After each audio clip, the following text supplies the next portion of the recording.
الحمدللہ وکفا وسلام علی عبادہ الذین اصطفیٰ اما بعد۔ محترم عالی جناب ناظم صاحب، صدر مدرس صاحب، مشفق اساتذہ اکرام اور معزز حاضرین، آج کا یہ تاریخ ساز دن جس کو جشن جمہوریت کے طور پر ہر سال پورے ملک میں منایا جاتا ہے، یہ ہم ہندوستانیوں کے لیے قومی تہوار کا دن ہے۔ آج سے تقریباً 77 سال پہلے 15 اگست 1947 کو ہمارا ملک انگریزوں کی چنگل سے آزاد ہوا۔ انگریز یہ ملک چھوڑ کر چلے گئے، لیکن چونکہ ابھی بھی ہندوستان کا کوئی آئین مرتب نہیں کیا گیا، اسی لیے آزادی کے بعد بھی کچھ دنوں تک انگریزوں کے آئین کے مطابق ہی ملک کا نظام چلتا رہا۔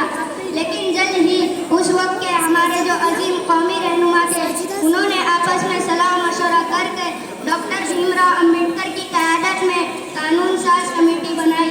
اس کمیٹی نے 2 سال 11 مہینے کی انتہائی کوشش کے بعد قانون ہند مرتب کیا۔ 26 جنوری 1950 کو اس قانون کی ایک کاپی پارلیمنٹ، قانون ساز اسمبلی اور عدلیہ کو سونپ دی گئی کہ اب ملک کا نظام اسی آئین کے مطابق چلے گا۔ ہمارا یہ ملک مختلف قوموں اور مختلف مذاہب کا گہوارہ ہے۔ یہاں ہر قسم کے لوگ بستے ہیں اور ہر مذہب کے ماننے والے یہاں موجود ہیں۔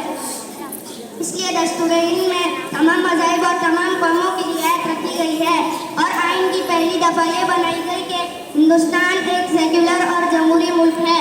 یہاں کا کوئی سرکاری مذہب نہیں، بلکہ اس ملک میں ہر مذہب کے ماننے والوں کے لیے مکمل آزادی ہے کہ یہاں کا ہر باشندہ اپنے اپنے مذہب پر عمل کرتے ہوئے زندگی گزار سکتا ہے۔ دستور ہند میں در حقیقت یہی ہمارے ملک کی شناخت ہے۔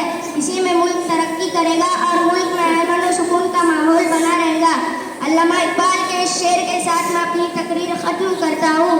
مذہب نہیں سکھاتا آپس میں بیر رکھنا، مذہب نہیں سکھاتا آپس میں بیر رکھنا، ہندی یہ ہم وطن ہے